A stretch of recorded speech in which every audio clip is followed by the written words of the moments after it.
Here's Lila on May 26, 2011. She's 11 and a half months old.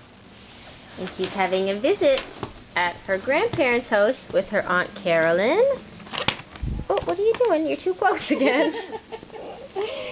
And her grandfather, and her great-granny, and her Aunt Louise.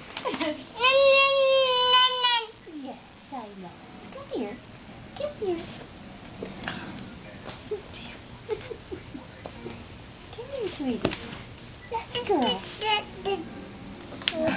Stuff she has to do is straighten out. That's her downward dog. It's beautiful. You're doing a very good job. What are you doing?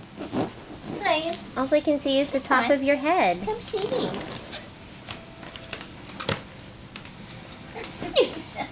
She's busy, isn't she? What are you doing? I can only see your back. There you are. Hi. Hi, baby. Hi, baby. Yes, you got a present.